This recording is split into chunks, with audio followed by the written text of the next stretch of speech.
सभी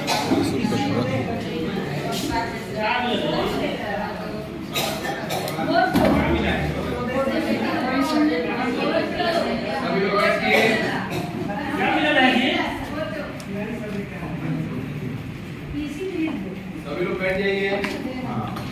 बस इसको और थोड़ी देर तक बर्दाश्त करना है और इस समस्या को समझ सकते हैं कि क्या है। बस जितना जल्दी हो सके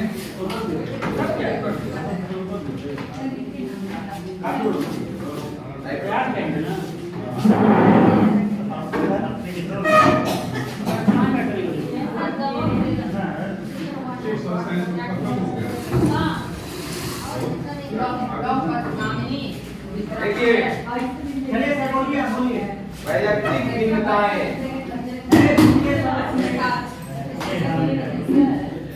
सभी बच्चों का मानसिक स्तर, सामाजिक स्तर एक समान नहीं होता, बौद्धिक स्तर एक समान नहीं होता। तो उतने सारे बच्चे हैं, सबके स्तर को जानकर हमको अपना काम करना होता है। इसीलिए जब तक ये हम नहीं करेंगे तब तक अपने शैक्षणिक कार्य में हम सफल नहीं हो पाएंगे। प्लीज मैं बात मत कीजिए कि उसको बात कर लीजिए, ठीक है?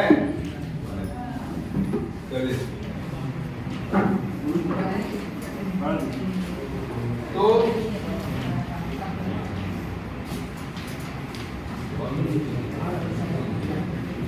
कहता है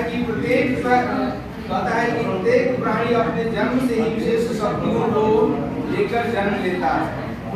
ये विशेषताएं उसको माँ एवं पिता के पूर्वजों से हस्तांतरित होती हैं। इसी के साथ पर्यावरण भी छात्र के विकास पर प्रभाव डालता है। वातावरण अगर स्पष्ट है कि सभी छात्र एक दूसरे से भिन्न होते हैं, एक कक्षा या एक समूह के विद्यार्थियों में विभिन्न प्रकार की भिन्नताएं होना साधारण बात नहीं है। ये भिन्नताएं विद्यार्थियों में विभिन्न विशेषताओं के रूप में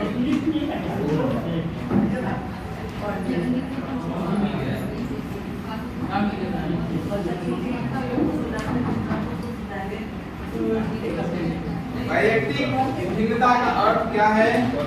जब दो बालक विभिन्न समानताएं रखते हुए आपस में भिन्न व्यवहार करते हैं तो इसे वैयक्तिक विभिन्नता कहा जाता है। वैयक्तिक विभिन्नता से अभिप्राय है कि प्रत्येक व्यक्ति में जैविक, मानसिक, सांस्कृतिक, संवेगात्मक अंतर पाया जाना। इसी अंतर के कारण एक व्यक्ति दूसरे व्यक्ति से भिन्न माना जाता है। अतः कोई भी दो व्यक्ति समान नहीं होते। यहाँ तक कि युवा बच्चों में भी असमानता पाई जाती है। इस दृष्टि से वैयक्तिक भिन्नता प्रकृति द्वारा प्रदत्त स्वाभाविक गुण होता है।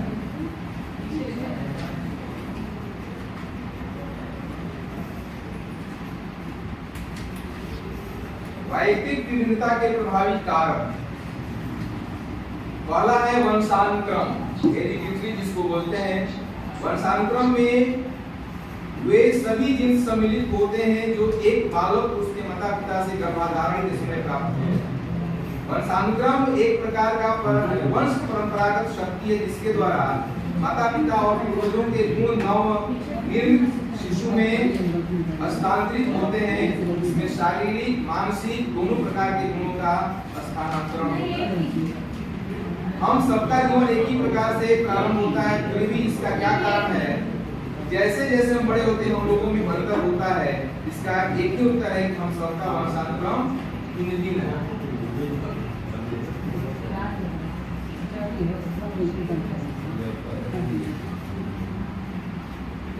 उसके बाद दूसरा कारण है वातावरण।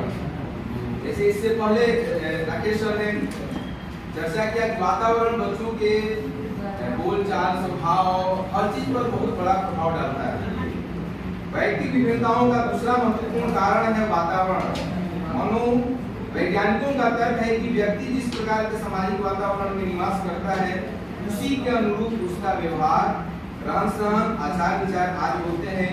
अतः विभिन्न सामाजिक वातावरणों में निवास करने वाले व्यक्तियों में भिन्नताओं का होना स्वाभाविक है।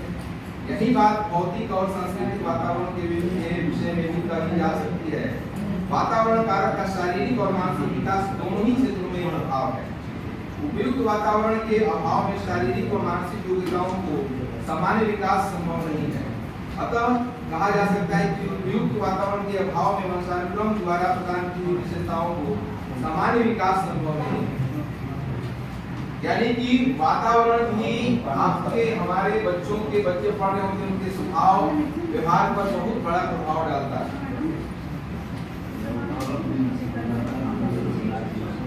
तीसरा है जाति प्रजाति व देश। एक देश में रहने वाले विभिन्न जातियों और प्रजातियों में अंतर होता है। भारत में आर्य और द्रविड़ों में अंतर स्पष्ट है। इसी प्रकार से धर्मों के विभिन्न वर्गों में अंतर स्पष्ट होता है। इन अंतरों पर वंशानुक्रम एवं पर्यावरण का प्रभाव प्रमुख होते हैं। इसी प्रकार नीग्रो प्रजाति की अपेक्षा श्वेत प्रजाति का बुद्धिमान और कार्यकुशल होते हैं। वैयक्तिक विभिन्नताओं के कारण ही हमें विभिन्न देशों के व्यक्तियों को पहचानने में किसी प्रकार की कठिनाइयां नहीं होती है। चौथा है आयु एवं बुद्धि। वैयक्तिक भिन्नता का एक कारण आयु और बुद्धि भी है। आयु के साथ साथ बालक का शारीरिक, मानसिक और संवेगात्मक विकास होता है, इसलिए विभिन्न आयु के बालकों में अंतर मिलता है। बुद्धि जन्मजात गुण होने के कारण किसी को प्रतिभाशाली और किसी को गुण बनाकर अंतर की स्पष्ट रेखा खींच देती है।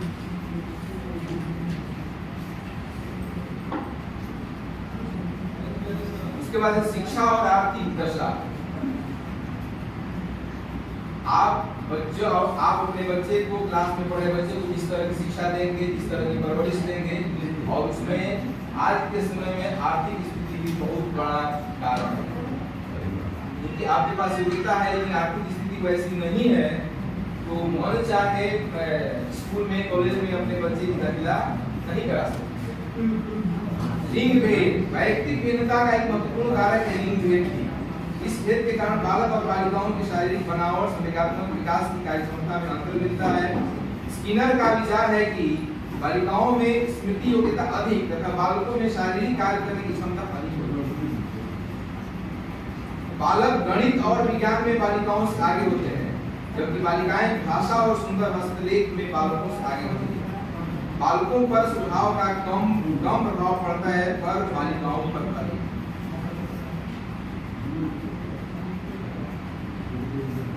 वैयक्तिक भिन्नता के प्रभावी कारक। इस प्रकार वैयक्तिक भिन्नता के अनेक कारक हैं, पर जहां तक विद्यालयों में शिक्षा ग्रहण करने वाले छात्रों का प्रश्न है, उसकी भिन्नता के कुछ अन्य कारण प्रमुख हैं। इनका उल्लेख करते हुए गैरिसन वो अन्य ने लिखा है कि बालकों की भिन्नता के श्रेष्ठ कारणों में प्रेरणा, बुद्धि, परिपक्वता, वातावरण संबंधी उद्दीपन भी विचलन है।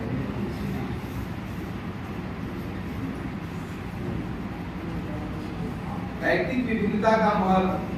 आधुनिक मनोवैज्ञानिक बालकों की वैयक्तिक भिन्नताओं को अत्यधिक महत्व देते हैं। उनका यह विश्वास है कि इन भिन्नताओं का ज्ञान प्राप्त करके शिक्षक अपने छात्रों का सर्वाधिक हित कर सकता है। जब तक हम पहचानेंगे नहीं कि उनमें कौन कौन भिन्नता है, कौन बच्चा कैसा है, बहुत तेज है, सामान्य से भी बहुत कम है, उसके अनुसार यदि उसके साथ व्यवहार नहीं होगा तो बच्चे में विकास संभव नहीं है। साथ ही शिक्षा के परंपरागत स्वरूप में क्रांतिकारी परिवर्तन करके उसे बालकों की वास्तविक आवश्यकताओं के अनुकूल बना सकता है। औद्योगिक मनोविज्ञान, शिक्षा मनोविज्ञान और बाल मनोविज्ञान के क्षेत्रों में वैयक्तिक भिन्नताओं का महत्व सर्वाधिक है। कुछ प्रमुख महत्व इस प्रकार है।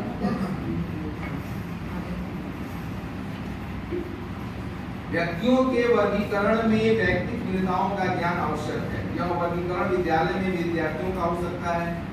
विद्यार्थियों का मानसिक योग्यताओं के आधार पर वर्गीकरण कर यदि उन्हें शिक्षा दी जाती है तो शिक्षा उनके लिए बहुत उपयोगी है। यानी उसका मानसिक स्तर क्या है, उसके हिसाब से उसको शिक्षा दी जानी चाहिए। अध्ययनों में देखा गया है कि कक्षा में मानसिक दृष्टि से जितनी अधिक समजातीयता होगी, शिक्षा का प्रभाव उतना ही समान होगा।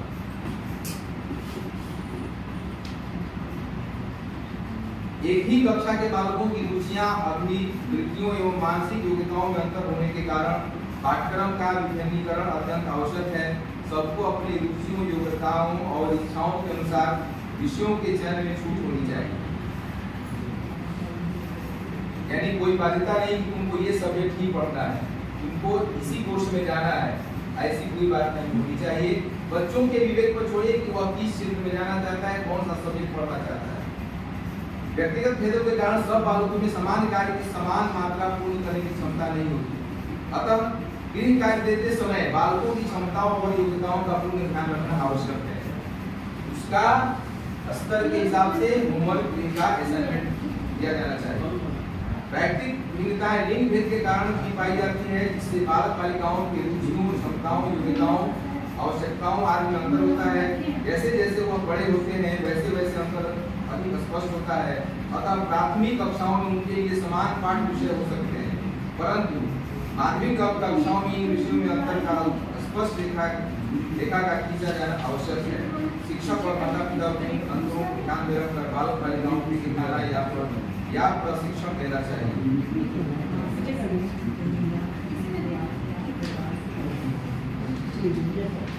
ये सर जो प्रैक्टिस सर हो गया है, इसलिए हम भी देंगे ना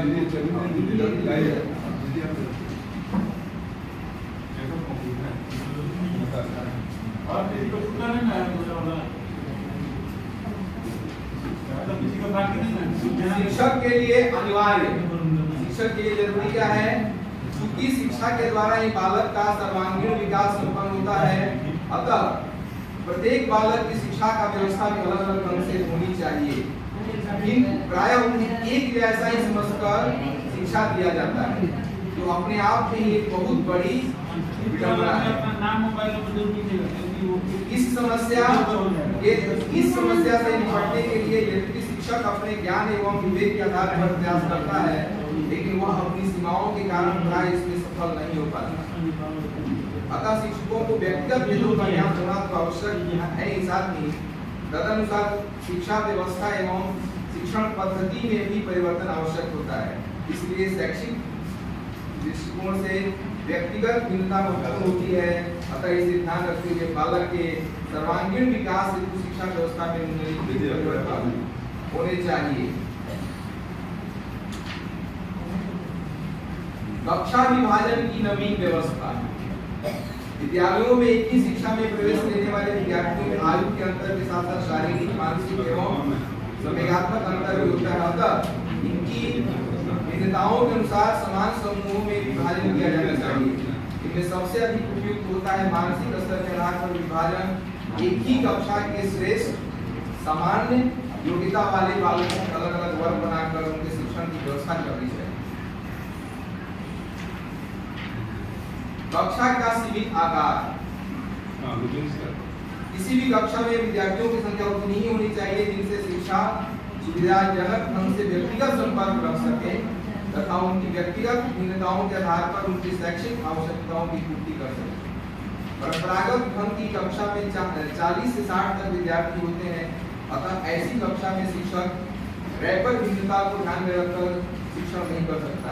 इसके लिए कक्षा का आकार और छोटा होना चाहिए तथा एक कक्षा में 30 से अधिक विद्यार्थी नहीं होने चाहिए।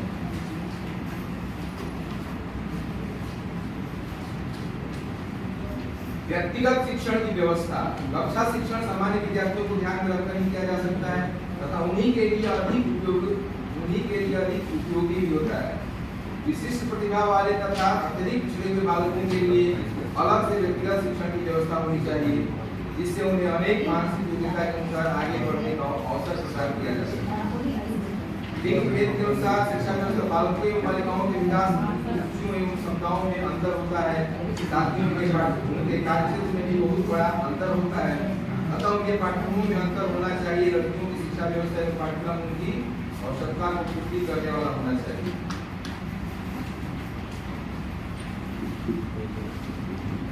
बालकों की विशिष्ट रुचियों का ज्ञान नहीं बचा है। सर भी फटाफट कीजिएगा और आगे में ही अपना नाम और अपने स्कूल का नाम जरूर लिख दीजिएगा। समझ से ये भी खत्म हो जाएगा। बालकों की विशिष्ट रुचियों का ध्यान। शिक्षा का स्वरूप एवं उसकी व्यवस्था इस प्रकार होनी चाहिए जिससे बालकों की रुचियों एवं अभिरुचियों के विकास को समुचित अवसर मिल सके। अतः व्यक्तिगत भिन्नता का ज्ञान होने पर शिक्षक इस प्रकार की व्यवस्था करने में सक्षम हो सकता है। नवीन शिक्षण नीतियों एवं तकनीकों का प्रयोग। परंपरागत शिक्षा कक्षा शिक्षण में प्राय सभी विद्यार्थियों को समान समझकर ही पढ़ाया जाता है तथा एक जैसी शिक्षण रीति का प्रयोग किया जाता है। चूंकि सभी विद्यार्थी एक ही शिक्षण रीति से समान रूप से लाभान्वित नहीं हो पाते हैं, अतः नवीन शिक्षण विधियों का एवं नवीन तकनीकी का प्रयोग करके सभी को ठीक ढंग से शिक्षित किया जा सकता है। जैसे प्रोजेक्ट विधि, डाल्टन योजना, अभिक्रमित अन्वेषण, विशिष्ट सरल के माध्यमों का प्रयोग करके शिक्षण को प्रभावशाली बनाया जा सकता है।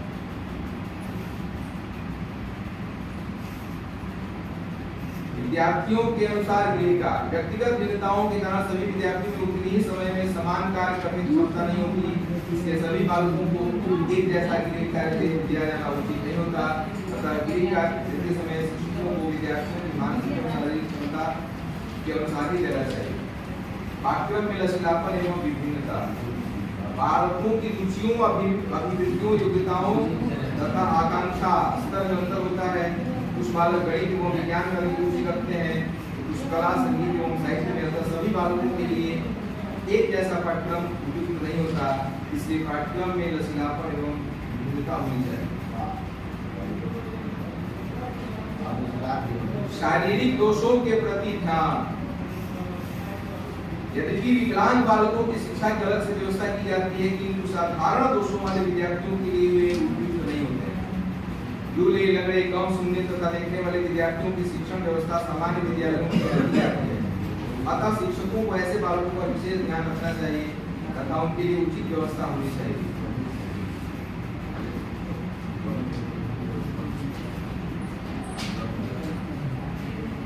दसवां है आर्थिक, सामाजिक एवं राष्ट्रीय आवश्यकताओं का ध्यान। शिक्षा का स्वरूप राष्ट्रीय एवं सामाजिक आवश्यकताओं के अनुसार होना चाहिए। साथ ही शिक्षा व्यवस्था व्यक्ति एवं राष्ट्र दोनों के लिए उपयुक्त होना चाहिए। अतः बालकों की आर्थिक एवं सामाजिक स्थिति के अनुसार उनकी शिक्षा व्यवस्था की जानी चाहिए।